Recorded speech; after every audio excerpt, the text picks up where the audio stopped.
Hello, guys, and welcome to Renewables in Africa. Kenya has been introducing a series of emergency measures as they are battling unprecedented flood that have killed more than 200 people and also left a vast part of the country underwater.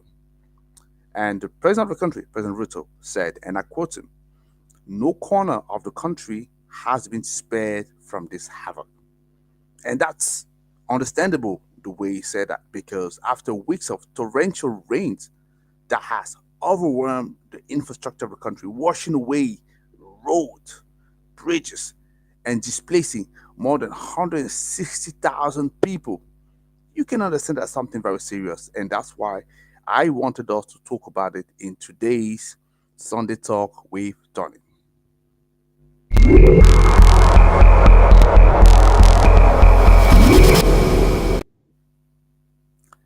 Hello, everybody, and welcome to Renewables in Africa. So, if you don't know me yet, my name is Tony Teo. I'm the founder and CEO of Renewables in Africa. What we do is very simple. We raise awareness about renewables energy across the continent. If you are a project developer, if you are an EPC company, if you are a supplier or an investor, and you say, I want to tap into Africa, I want to expand into the continent, I would urge you to reach out to me simply because I want to show you how I can help you to 10x your return on investment. I want to show you how I can help you significantly reduce your business development costs and cut by half your customer acquisition process. How am I going to use that? I'm going to make sure that I can show you how by using our awareness packages, we can help you, number one, to help to raise the visibility to the customer, to your customer audience. And number two, making sure that through that visibility, you're able to significantly boost your business. You're probably skeptical. That's no problem for me. All I want is definitely reach out to me just right now. And I want to show you what I've been able to do for other people and how we can make it work for you. It is as simple as that. So, today, as I say, I want to talk about what's happening in Kenya. And it's very important for me to be talking about it because part of my team is actually sitting in Kenya. Yeah, so I do have an interest there, and I've been seeing this week what how he has been affecting them. And I thought, by the way, the video that I've shared just a couple of minutes ago was actually a video that was sent to me by one of my team member. Yeah, so just to show you what's really happening on the ground. So once we've seen that, it's important also for us to understand. Okay, sure, it's happening, but why is it happening? Or more importantly, what has caused it? Can we get at least an idea of what it is?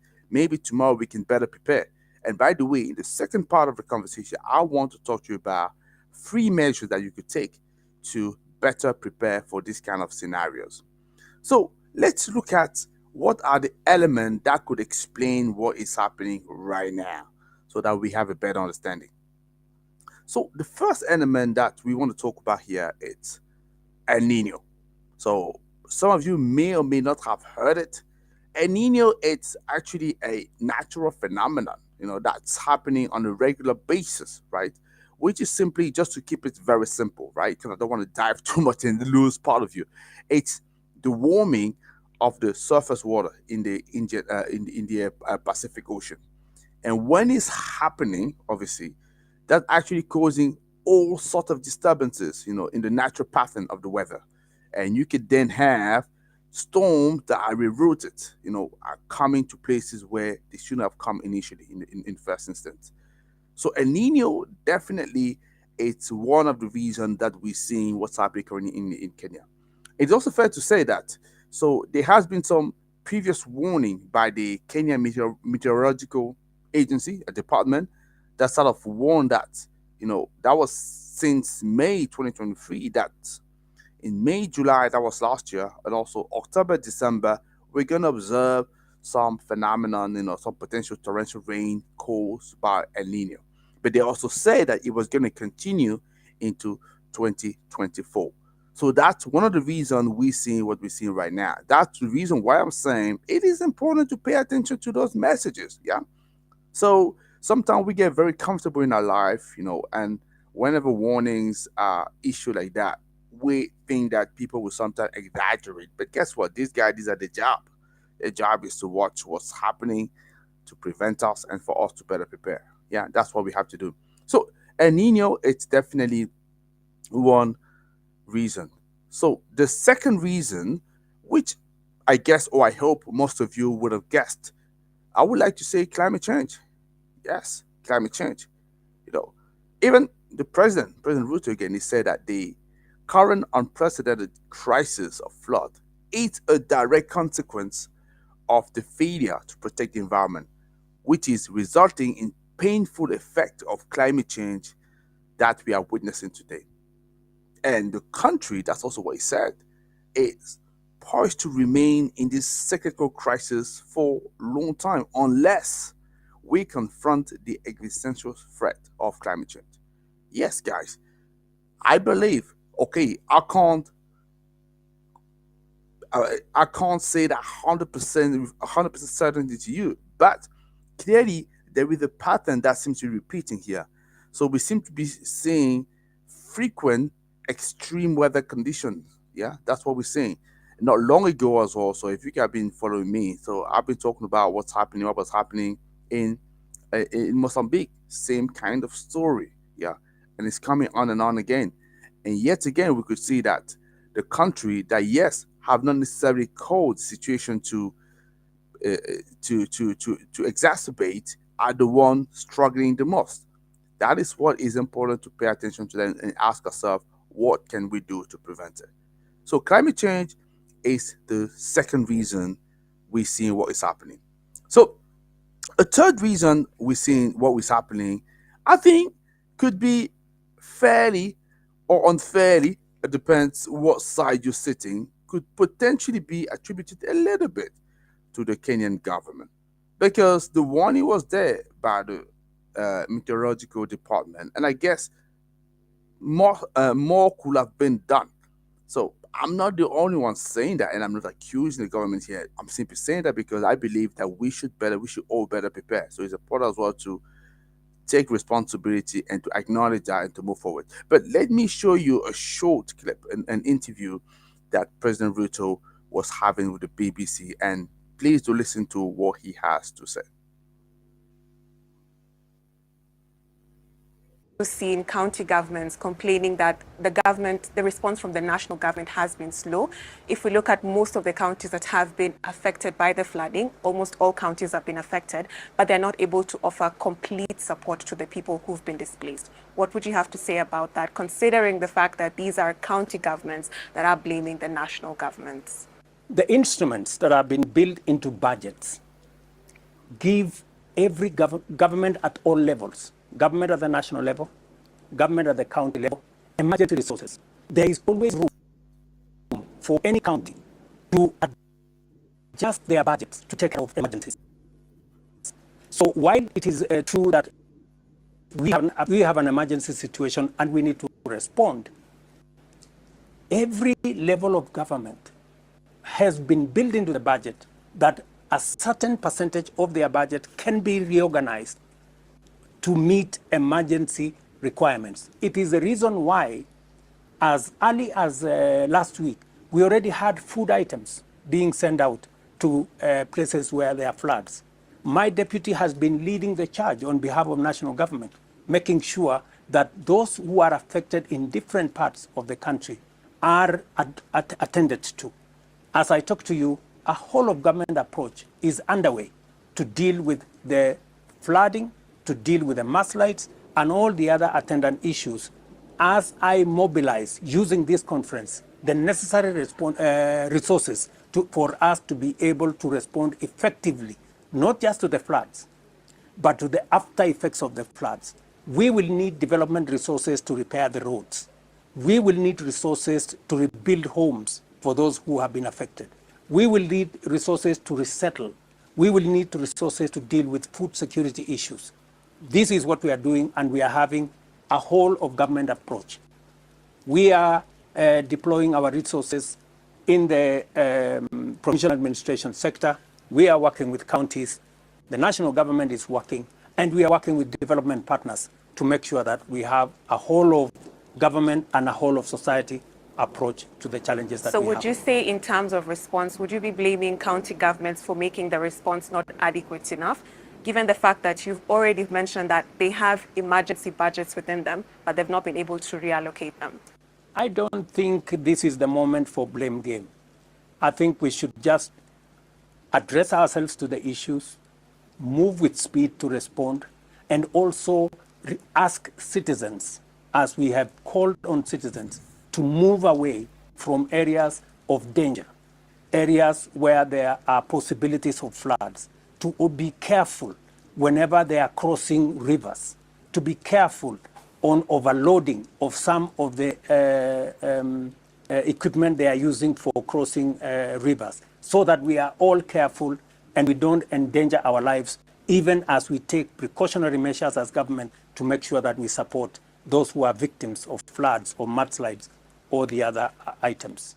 Given the warning that has been issued by the Kenya Meteorological Department and other scientists about the impact of the heavy rainfall, not only in Kenya, but other East African countries, won't it be the right time to declare flooding a national disaster, given the number of people who've died, the infrastructure that has been destroyed, and those who've been displaced?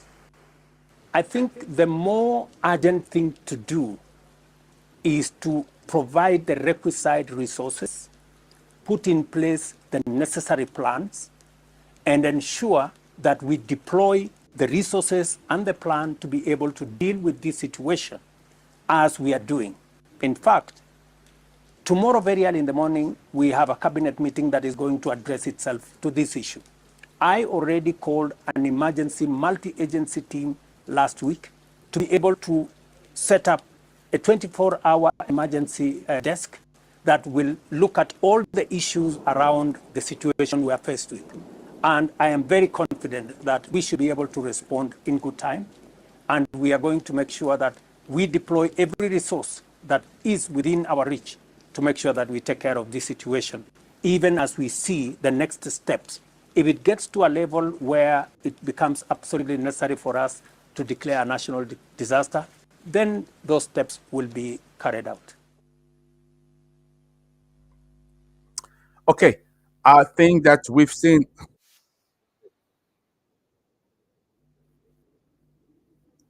I don't think.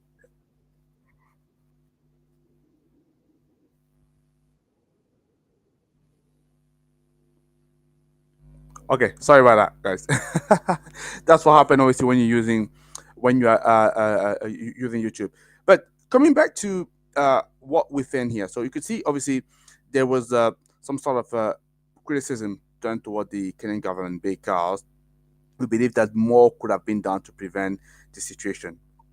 It's a fair game, and the president has responded. So I'm not going to dive too much into that. The most important thing for me to understand, how can we make sure? So how can we make sure that we could actually take some measures to avoid such a situation, or at least a better response? So let me just share with you three measures that I believe are important here. So number one, I will talk about the early warning system. So implementing and strengthening early warning system.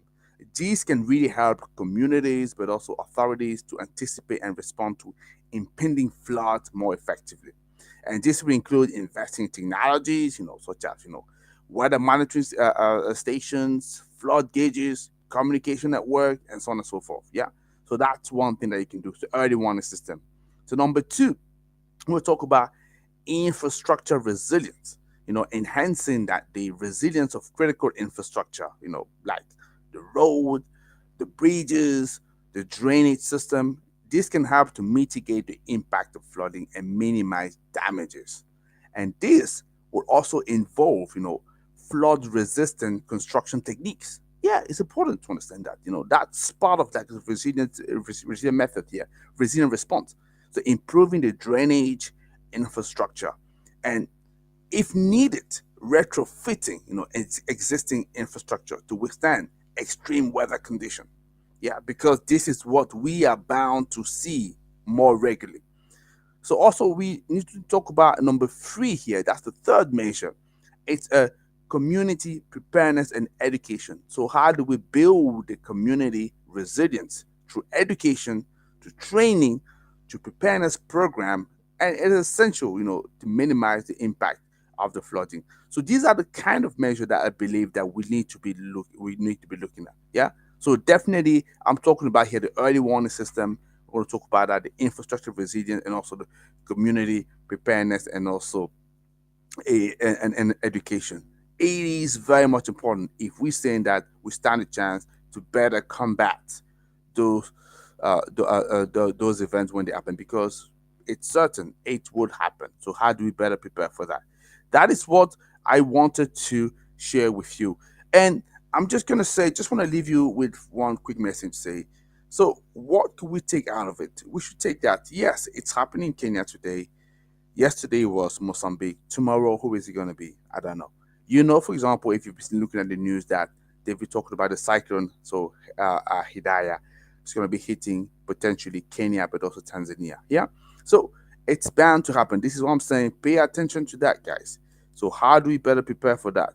And for each of us, whether at government level, business level, individual level, so we need to become strong advocate for climate action. We need to get engaged at our level. Three questions we can ask ourselves. Number one, are we getting enough informed about climate change and the potential disaster, the consequences? Number two, are we getting prepared to respond to that? Very important. And number three, what are we doing to prevent it? Because yes, we could prevent it. And my argument is to say that why this is very much a difficult situation at the moment, we can turn it into the greatest opportunity that is actually existing. We can make it an opportunity if we know how to exploit it, to be stronger tomorrow. But it all starts by making a decision. As I usually say, it always starts by making a decision. That's what I had to share with you today, guys. So hopefully it gives you a better understanding of what's going to. Obviously, all my support to the people from Kenya that are going through a very difficult situation at the moment. And I'm sure they will turn the corner one way or another. But the most important thing is, what can we learn from this episode, and how can we better prepare for tomorrow? Like I say, it's all about making a decision. How can we turn this very difficult episode into an opportunity? You tell me, leave there in the comment, and I want to see that. Don't forget to like the video, to comment, and share people that you like. And for me, I see you again in one day, one concept idea. Yeah, take care and have a fantastic week. Bye bye.